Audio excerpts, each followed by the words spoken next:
Here's a movie idea for Indiana Jones blended with Jurassic Park.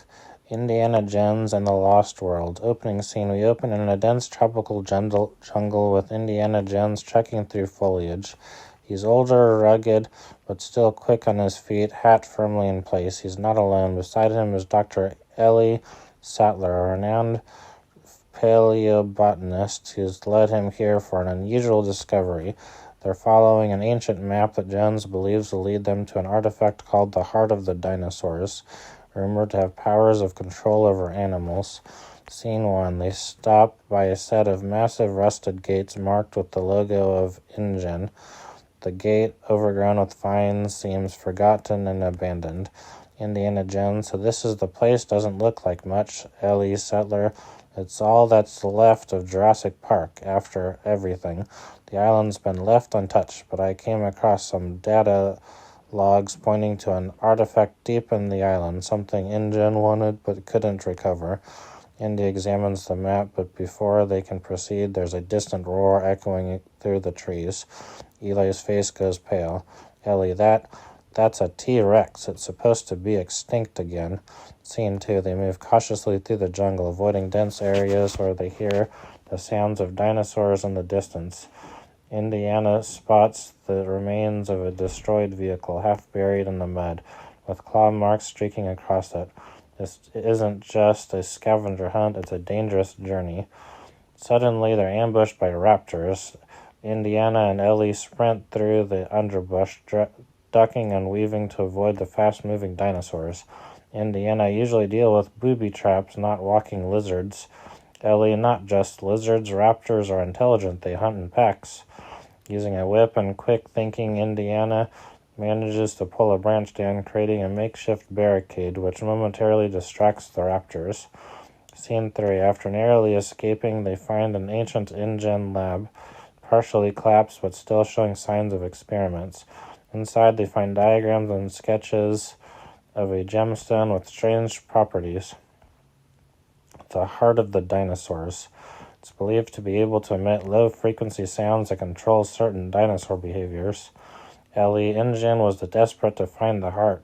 They thought they could use it to control dinosaurs more efficiently, avoid more disasters. Indiana, so we find it and we keep it out of anyone else's hands.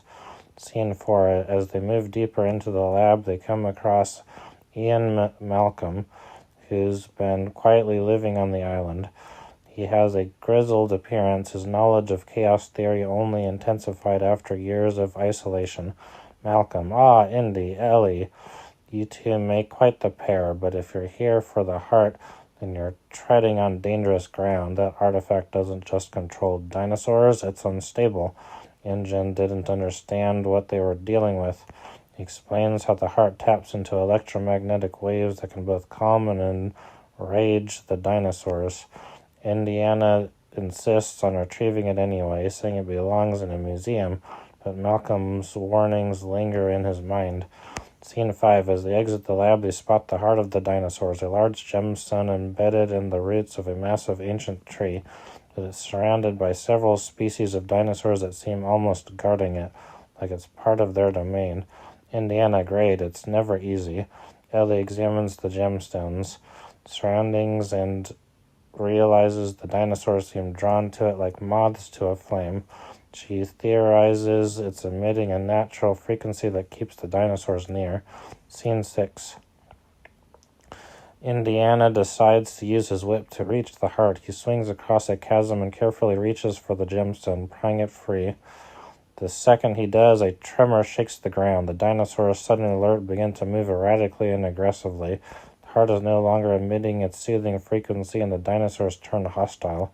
Malcolm, I told you that thing would cause chaos. Now every predator on the island is going to come for us. Scene 7. The group runs, chased by a massive herd of dinosaurs, including a T-Rex that roars in fury, sensing its territory has been violated. Indiana realizes they have no chance of survival unless they put the heart back, but they're too far to return, so he comes up with another plan. Indiana, Ellie, hold this.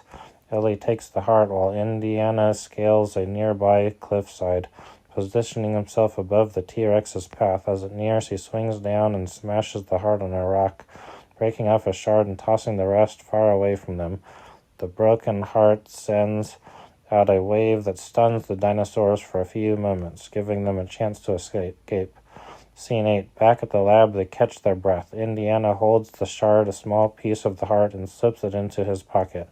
Indiana, well, we may not have the whole heart, but this little piece might make one heck of a museum exhibit. Malcolm, careful. Jones, just because you hold a piece of it doesn't mean you can control nature. That's the lesson, after all. Final scene, as they prepare to leave the island, they take one last look at the dinosaurs roaming free, having returned to their natural, unpredictable state. Indiana smirking, another day, another ancient treasure saved. Let's get off this island. They board a small boat with Indiana holding the fragment of the heart, gazing at it thoughtfully. As they drift away, the roar of the T-Rex echoes across the jungle, a reminder that some mysteries are better left untouched. End title. Indiana Jones will return.